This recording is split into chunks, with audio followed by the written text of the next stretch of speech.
ओम नमः शिवाय, जय श्री राम, राधे राधे दोस्तों। तो कैसे हैं आप सभी लोग? मैं हमेशा भगवान से यही मनोकामना करता हूँ कि हम हमेशा स्वस्थ रहें, निरोग रहें और प्रसन्नचित्त रहें और सबको ऐसे ही प्रसन्न करते रहें। तो हम लोग जो है ये गरुड़ पुराण का साथ में पाठ कर रहे हैं। ठीक है, तो आज मैं आपके समक्ष अध्याय 12 का श्रवण करूँगा। ठीक है, आपको पढ़ के सुनाऊँगा। तो आप लोगों को प्रसन्नचित्त होकर भगवान का ध्यान लगाते हुए इसे सुनना है एकाग्रचित होकर। तो हमेशा की तरह सबसे पहले हम आह्वान करेंगे अपने प्रथम पूज्य देवों में श्रेष्ठ श्री गणेश जी को। जय श्री गणेशाय नमो नमः।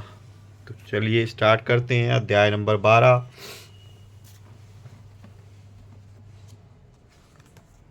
अध्याय नंबर 12, पृष्ठ संख्या 90। तो 90 नंबर पेज संख्या है।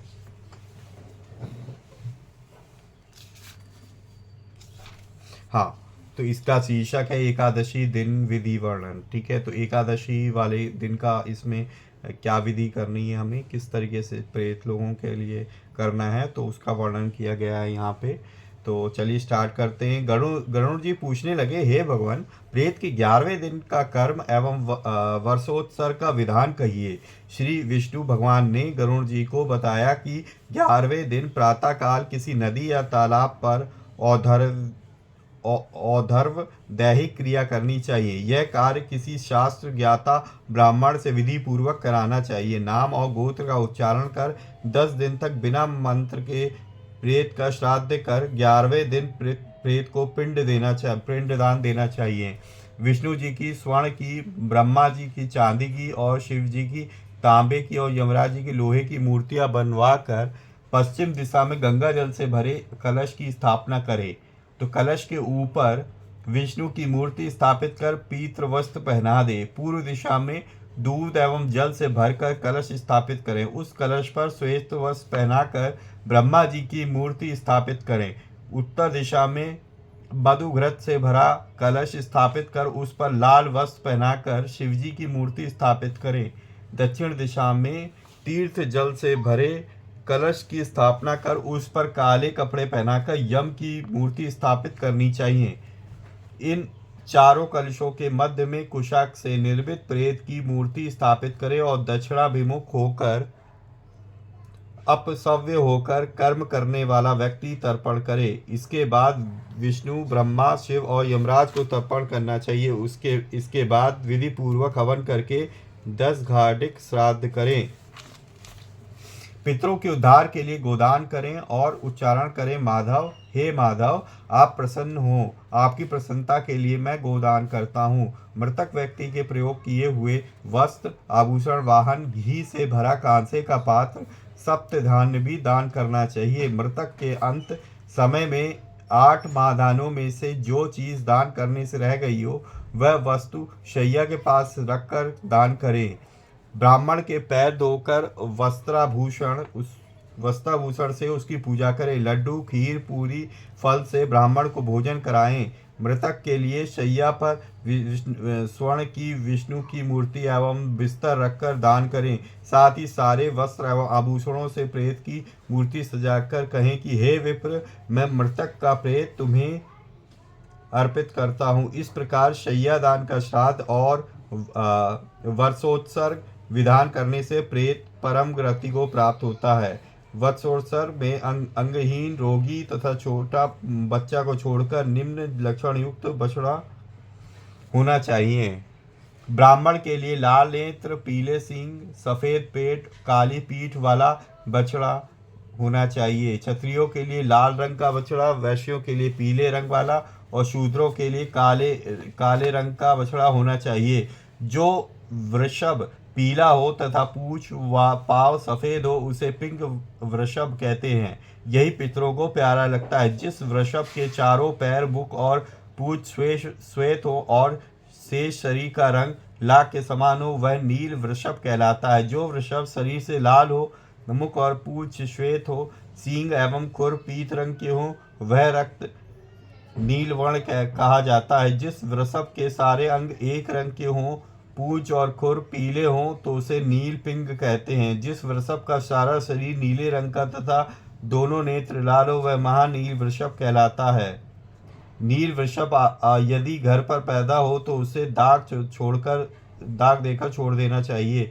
इसके लिए एक पुरानी कथा है। मनुष्य बहुत से पुत्रों की इसलिए इच्छा करता है कि उनमें से कोई तो गया जी जाएगा, यह गौरी कन्या का विवाह करेगा अथवा नील वृषभ का त्याग करेगा। जो पुत्र पिता के लिए वर्षोत्सर्ग करता है या गया जाकर वृक्षाद करता है, वही पुत्र कहलाने योग्य है। इन दोनों को ना करने वाला पुत्र विष्ठा समान है। जिसके पूर्वज रौरव आदि नरकों में पड़े हों, उन सबका 21 पीढ़ियों तक व्रसोत्सर्ग करने से उद्धार हो जाता है। इसलिए व्रसोत्सर्ग यज्ञ करना आवश्यक है। व्रसोत्सर्ग व्रसोत्सर्ग यज्ञ में एक बछड़ा तथा एक बछिया को कंकड़ बांधे तथा वैवाहिक विधि से स्तंभ गाड़े, फिर दोनों को रुद्र कलश के जल से स्नान करावे, गंध अक्षत आदि से पूजन कर उनकी प्रदक्षिणा करे। दक्षिण पार्श्व में त्रिशूल का चिन्ह और बाई ओर चक्र का चिन्ह बनाएं। फिर हाथ जोड़कर कहे, तुम ब्रह्म के बनाए हुए वृषभ रूप से धर्म हो। उस वर्षोत्सर्ग के दान से तुम संसार रूपी सागर से पार उतार दो। ऐसा करने वाले को मैं सदा मोक्ष देता हूँ। जिसके पुत्र ना हो तो वह स्वयं मरने से पहले वर्षोत्सर्ग कर दे। स्वयं अपने हाथ से वर्षोत्सर्ग करना हो तो कार्तिक मास में शुक्ल पक्ष अथवा कृष्ण पक्ष द्वादशी को करना चाहिए। सूर्य और चंद्र ग्रहण में पुण्य तीर्थ में दोनों अपन मकर कर्क में तुला राशि की संक्रांति वर्षोत्सर्ग के लिए सर्वश्रेष्ठ है। जब हवन दान आदि द्वारा शरीर की शुद्धि कर पहले कही हुई विधि से कर्मकांड कराएं। शालिग्राम को रखकर वैष्णव श्राद्ध करें और फिर अपना श्राद्ध कराकर ब्राह्मण को दक्षिणा देकर विदा करें। जो गति वर्षोत्सर्ग से होती है वह गति अग्निहोत्र आदि यज्ञों से और नाना प्रकार के दानों प्राप्त नहीं होती। बालक अवस्था, किशोर अवस्था, युवा अवस्था अथवा वृद्धावस्था में किए गए पाप इस वर्षोत्सर्ग में समाप्त हो जाते हैं। इसमें जरा भी संदेह नहीं है। मित्र द्रोह, कृतघ्नता, गुरु पत्नीगामी, ब्रह्म हत्या, चोरी, डकैती आदि महापाप इस वर्षोत्सर्ग द्वारा नष्ट हो जाते हैं।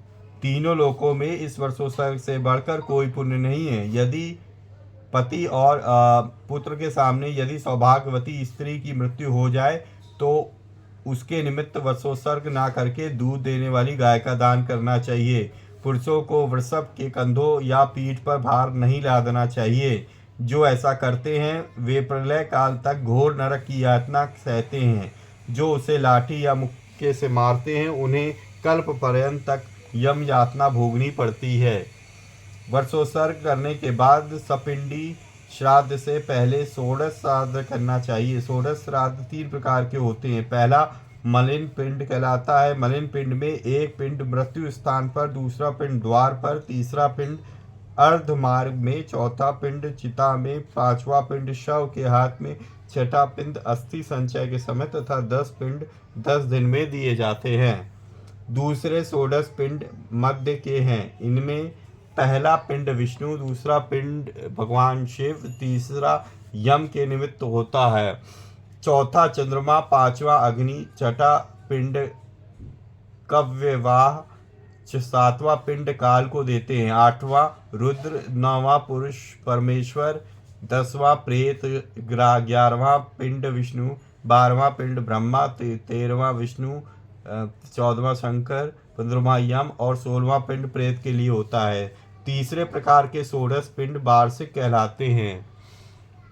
12 महीने के 12 पिंड, एक 15 दिन का मासिक पाक्षिक, 1.5 महीने का त्रिपाक्षिक, 5.5 महीने का एक न्यून षांडमासिक और 11.5 महीने का एक न्यूनाब्दिक पिंड दान होता है। इस प्रकार ये 16 पिंड दान उत्तम षोडशी कहलाते हैं। ये 48 श्राद्ध प्रेतपन का नाश करने वाले हैं।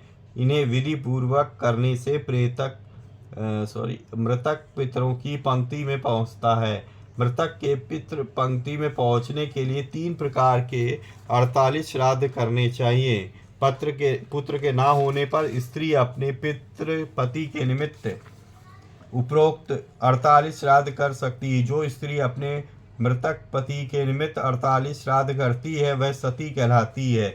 यदि कोई प्रमादवश अग्नि या जल से मर जाए तो उसका संस्कार कर्म विधि से करना चाहिए। सर्प के काटने से मृत्यु हो जाने पर दोनों पक्षों की पंचमियों को नाग पूजा करनी चाहिए। नाग पूजन: गेहूं के आटे से नाग की मूर्ति बनाकर सुगंधित श्वेत पुष्प एवं चंदन से पूजा करें तथा कच्चा दूध उसके आगे रखकर ब्राह्मण को देवें। अकाल मृत्यु हो जाने पर उसके उद्धार के लिए नारायण बलि करें। ऐसा करने से वह सब पापों से छूटकर स्वर्ग को जाता है। इस प्रकार सब क्रिया करके जल और अन्न के साथ 1 वर्ष हर महीने तक घट दान करे। इस प्रकार 11वें दिन पिंड एवं अंजलि देकर 12वें दिन सपिंडी करें। जब सूतक निकल जाए तो वहाँ पर दान पददान आदि से धर्म शांति करें।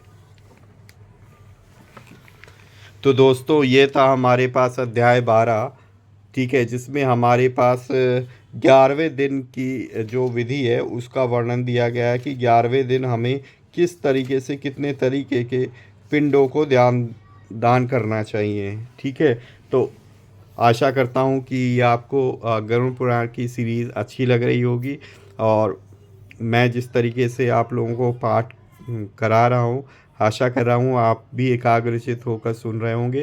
तो मेरे आप लोगों से आग्रह है कि आप अपने ग्रुप सर्किल्स में आप अपने मित्रों को, परिजनों को, परिवारजनों को इससे जोड़ें, उनको ज़्यादा से ज़्यादा वीडियो शेयर करें ताकि वो भी इस पाठ का आपकी तरह लाभ उठा सके।